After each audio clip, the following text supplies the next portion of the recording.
This is 2008's Ninja Cheerleaders. Warning, spoiler alert. We start off at an army base, and 3 ninjas tiptoe right onto the base right behind a guard that's conveniently facing the other way. Once inside, they go straight for the Japanese swords.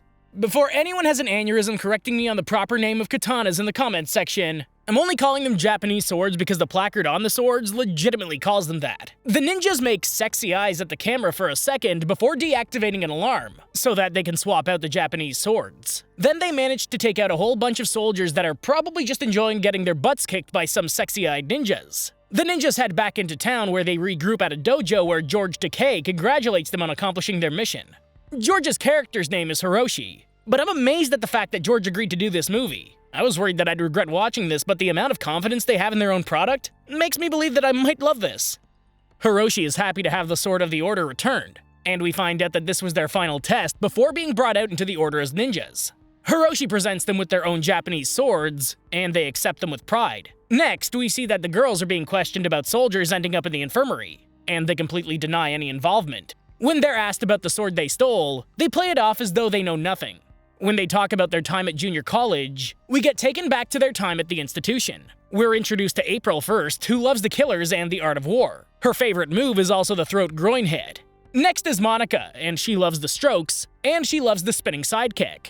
Finally, we meet Courtney, and she loves the LA Philharmonic and open-palmed nose punches. While they attend college, Courtney is pulled aside by her professor, who obviously has a thing for her. He tells her to look at the last 3 chapters if she wants to get into a bigger university. I can't tell, but he looks like he's about to bust or have a heart attack while talking to her. Either or. Once she's out in the hallway, Courtney's stopped by one of the guys, who wants her to help him study, and she asks him if that's all he really wants. When she tries to keep walking, he just keeps laying on the charm while talking about his gun show. Courtney plays along, and she tells him all about how she'll show up to his house. After getting a little too excited, the guy runs off, and Courtney goes on her way. She meets up with the other girls, and they talk about studying after work that evening. They agree to meet at Monica's house, and we cut back to the interrogation. They ask the girls about Red, and we see that he's the cheer coach for the school. After going through their routine, Red tells them to hit the showers, but he keeps April back a bit. He asks her what her summer plans are, and he tells her that she can come with him to Mexico. There's no hiding what's on these characters' minds. Are people really this forward in real life? Red straight up told her that since she's 18, it would be a great, legal time. April gets saved by her friends, and they laugh about the whole situation in the car. Then we get a transition scene that I can't show you for some reason. This reminds me of those 80s movies where they throw in random scantily clad go-go dancers just because they could. We cut over to Hiroshi instructing a class on self-defense, and a stranger pops up in the back of the room. Hiroshi tells him that the ninjas recovered the sword, and he goes back to teaching the girls sparring. He has April go up first, and her partner enjoys a little banter before April puts him flat on the ground. After another interesting transition sequence, we cut over to a high-speed chase while the girls go into a local strip club. Inside, the girls listen to Manny, trying to school a guy on how good Napoleon was at conquering. Just when Manny seems to be giving up, the girls show the guy up by schooling him on who the best conquerors actually were. Hold up, Hiroshi's the bartender? And the ninja cheerleaders are strippers too? What am I watching? Meanwhile, Hiroshi's getting hardballed by a family gangster named the Snitch, but Hiroshi stands strong. April comes down to dance on the Snitch, and she manages to take his gun off of him so Manny can escort him out of the club. The girls finish up their routine, and the crowd goes wild. When their shift is over, they go to the bar to talk about their upcoming strip contest. All they have to do to be able to go to an Ivy League college is to win the contest the following night. Just before the girls leave, they ask about the Snitch, but Hiroshi tells them that it's nothing for them to worry about. No, apparently the only thing they need to worry about are random horny dudes just sitting around everywhere, and subpar military cadets that can't guard Japanese swords. As the girls walk through the parking lot, the sailors make it known that they aren't going to let them pass. The sailors think that they're tough, but the girls get ready to show them what tough really is. Manny even comes out to throw away the trash, and he just asks the girls if they wanted to call an ambulance for when they're done. Obviously, the ambulance isn't for them. These sailors didn't stand a chance. When you get cast in a movie titled something like Ninja Cheerleaders and they give you a costume like this, you already know you're going to end up on the ground for some reason. Sure enough, all of the sailors end up on the ground, except for the one that didn't hit on the ninjas. Later, we meet Monica's mother, and she's not too excited that Monica is still stripping. Yet when Monica tells her mom about how all she has to do is win the competition tomorrow night, her mother gets even more excited when Monica realizes that she got an acceptance letter to Brown University. The girls head upstairs to study for their tests, and when things get late, they decide that they're going to head to sleep. The next day, the girls take their tests, and afterwards, they go to the dojo to work out. To their surprise, the door to the dojo is ajar, and when they go inside, they find that the place is completely trashed. Granted, a strong wind could have trashed it. It was only one table and a bunch of papers laying around. They head to the club next, and Manny's lying there saying that it'll take more than a bullet to take him down. Meanwhile, he can't get up off the ground. I can't believe I'm this invested in the story on this one. After calling the ambulance, the girls leave in a hurry, and they talk about how the safe had been ripped out of the bar. This means that they'll have to strip for even longer to get into school, so they decide to look for the snitch before their next final. They find him with his date, and they hardball him for answers. When it becomes clear that these amateur tactics aren't going to work, they resort to extreme measures. These girls are about to stick a garden hose up his butt and turn it on. That's pretty creative. They don't actually have to go through with it since he gave them a lead, and they stuff him in the trunk so they can go take their finals. Afterwards, they head to the car, and they find Detective Harris waiting for them at the car.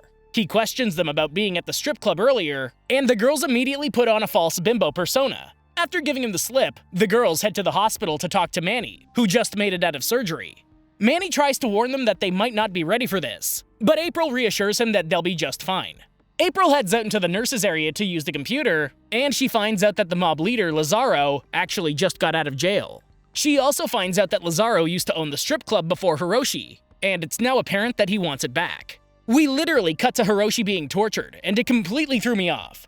That is definitely not the sound that I expected to hear coming out of George Takei. When the girls get out of the hospital, they find Detective Harris waiting on them, and it looks like he's pieced together that they were lying before. After calling them out on it, he throws them in the back of his car, and he heads inside to talk to Manny.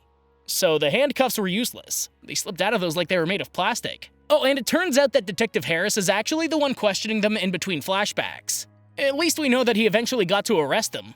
The girls hop in the car and they head to Roland's to grab a CD mix, and afterwards they reminisce on how they used to be Girl Scouts.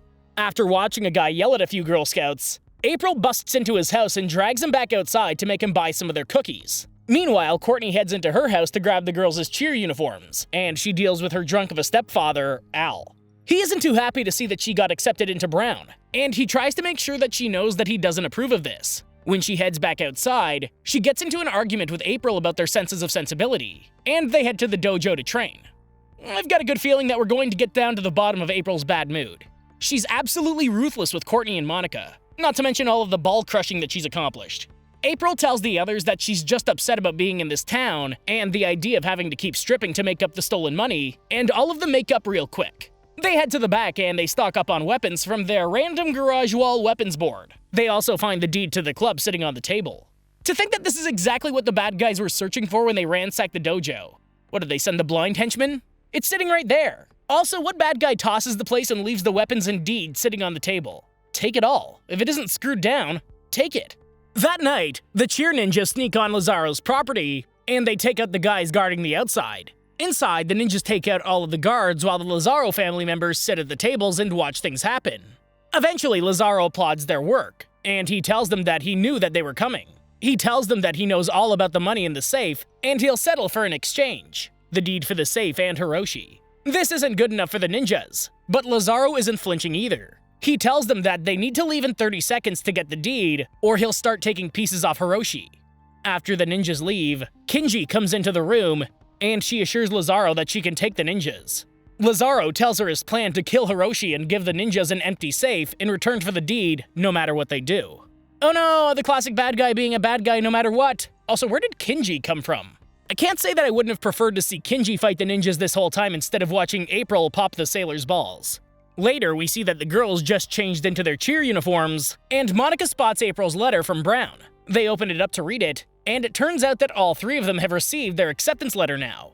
Meanwhile, Lazaro tells one of his lackeys to kill the ninjas and take the deed at the college. The girls head out with the rest of the cheerleaders, and they cheer throughout the basketball game that's going on. Back at Lazaro's office, we see that he's questioning Hiroshi, and he's at least thankful that Hiroshi didn't turn his strip club into a coffee house.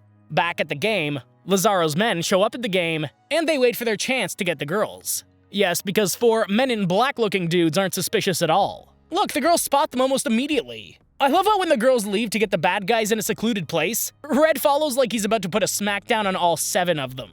Sure enough, Red follows all of them into the locker room, and he assumes that the girls are just doing some dirty deeds in the locker room. One of Lazaro's men knocks Red out, and April shoots one of them with a crossbow bolt. Suddenly, a fight breaks out, and the cheerleaders manage to take out all the goons. They tie one of the goons to a bed, and they threaten to torture him once he wakes up. The guy gives up an address immediately, but Kinji interrupts them. But wait, Detective Harris has interrupted things now. Anyone else? No, but they do just leave Detective Harris on the floor while they head to the strip club. These are the worst and best stripper cheerleader ninjas I've ever seen. And somehow Red managed to get bandaged up and has already been enjoying quite a few shows. That's impressive determination. Of course, he goes crazy once he finds out that the cheerleaders are up next. It's a dream come true for him. They end up putting on quite a show, and they manage to knock out Al with a stray kick since he all of a sudden popped up. Afterwards, the ninjas infiltrate Lazaro's building, and they take out everyone with ease. Upstairs, Lazaro interrogates Hiroshi, and he tells them about how the club belongs in the family since that's how it started. Hiroshi isn't budging though. He assures Lazaro that he'll be dead soon enough. Lazaro reminds Hiroshi about dark ninjas, and he assures him that Kinji can take care of the cheerleaders. Just then, they hear gunshots downstairs while the girls take out even more lackeys, and Hiroshi tells Lazaro that he should have hired 2 dark assassins instead of just Kinji. Hey, it's about time that Hiroshi pulled out some ninja stuff on his own. You can't train 3 skilled ninjas without knowing some of it yourself. He's been worrying them this whole time, and he could have handled everything on his own. What, was he just enjoying the torture bits? Bet you Hiroshi has a torture BDSM dungeon somewhere. Suddenly, Kinji shows up, and she attacks the cheerleaders. April puts the fight on pause when she gets a call telling her that they won the strip-off, but they get right back to it. Meanwhile, Hiroshi is standing on the sidelines, simply watching and laughing.